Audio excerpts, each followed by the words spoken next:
All right. Go ahead, Tom. Go ahead. Now let's try again. Okay. Yeah, there we go. Good. So where had I left off? Basically, that you changed the ticket policy. Right, and so people wouldn't be getting their money back. The Packers had just come off 40-10 loss to the Lions when those invoices came out. Right. And so people didn't, Aaron Rodgers was still hurt. Nobody returned their, season ticket payments. Playoff ticket payments. So that played a big role. Half the people didn't do it. And now the cold weather. I mean, it's really going to be cold on Sunday. It's going to be brutal. And, the Packers, it's just not been a lot of momentum building up to this season or up to the end of this season in the playoffs. So they got about 5,500 tickets left, right? And they got a deadline in an hour, but they're going to get an extension. They will, and then the league doesn't want this to happen, so someone's going to come in and buy these tickets. Someone will buy the tickets, yeah. Right. I mean, they got all these rich businessmen on their executive board who would do it, so, yeah. So, but, I mean, so there is a reason, and how about the extension of the stadium? Has there been an issue at all? Have you been a sellout every game, even though you expanded the seats this year? Yeah, they sold out every game. Okay. They added 7,000 seats. That is a factor, right? I think because those are season tickets, but some are single tickets, and so I think that's a little bit of it. But I think it's just kind of a perfect storm of all these things. All right, reaction. We're talking with Tom Silverstein, the Milwaukee Journal Sentinel. How about the reaction? Rodgers coming back, making this historic play at the end of what for him was a bad game. What was the reaction in Green Bay? Well, I think it was pretty shocking. Most people thought they were dead at that moment, and they looked to be dead at that moment. I think it was really kind of a combination of, Rodgers got a little bit lucky, and the players around him raised their level of play. He didn't play his best game. No. The guys around him really, really raised their level of play, and I think that's what got them through that game.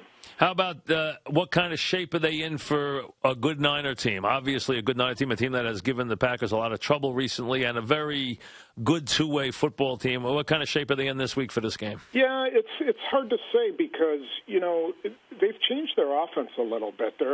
They can run some power offense. Right. Now, does that mean they can run on the 49ers? I don't know. That's what I'm kind of interested to see. I mean, you're talking Eddie Lacy, a big 240-pound running back against their really rock-hard defense, and that could be a pretty interesting matchup. And and then ultimately, Rodgers and Kaepernick, how they deal with the cold. That's what it's going to come down to. And interestingly, the Packers, we know they have injuries, and they've had injuries on defense. I was surprised at how poorly the deep backs played. You usually have good deep backs. I was surprised how poorly they played in the Bear game. And the Bears got really good wide receivers, but they made some really bad plays in that game. Yeah, they've had safety issues almost the whole year. They just don't have the guys that make big plays, and they're going to have to kind of cover them up. Their corners are good.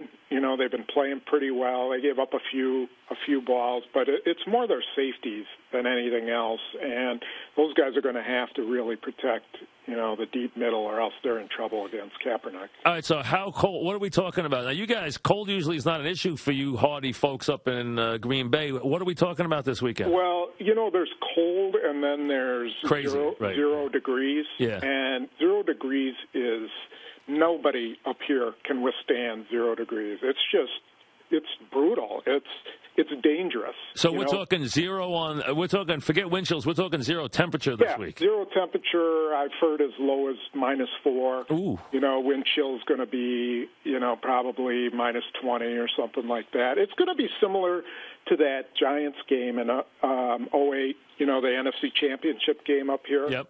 And except I think it's got a chance to be worse than that. Wow, and that was cold, and Eli played very well that day, as a matter of fact. He did. Yeah, he was very resistant. Favre always had that rep, and he actually handled the cold, I thought, better than Favre that day. He did. Favre showed his age. It's a young man's game to be able to handle the cold, and there'll be two young quarterbacks out there on Sunday, so it'll be interesting to see how those guys. With that game under his belt, do you expect a better Rodgers this week, or is it too much to expect? No, I expect him to be better. I think timing has a lot to do with it.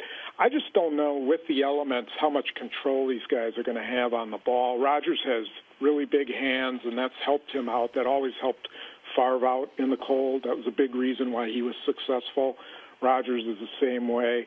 Kaepernick, I think he's, going to be able to, he's got a howler through an arm. He's going to be able to heave it down there. So I do expect Rodgers to be better, but, he's still battling elements, and that'll be the key. Now, in your town and the way the Packers are covered, and obviously they're covered intensely, what was the reaction to the stuff with Aaron Rodgers going on the radio and talking about, or at least discussing, how much he likes girls and dealing with these crazy rumors?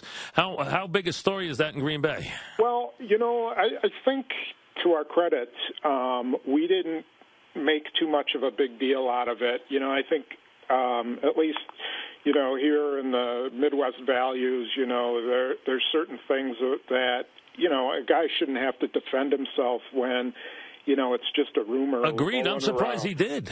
I am, too. I'm extremely surprised. I think it was a sort of a precautionary blow because this guy who's putting it out there is, a disgruntled friend, and he was worried that was going to come out. And is that where it came from? I didn't know where it came from. Okay. That's sort of where it came from. And so, who knows? And, who cares? Who cares? Right, I agree. Right. Who cares? I mean, in New York, that wouldn't even be an issue. You know that. I mean, right. But you don't really. But that's why I was surprised that he would even react to it. You wonder if it's something that that has unnerved him, that he even felt that he needed to go discuss it on the radio. Exactly. I don't think he got good advice on it. I don't think there was any reason to bring it up. It doesn't. That stuff. It happened to Troy Aikman. Yep. Right. It's happened to other people. And, eventually it goes away.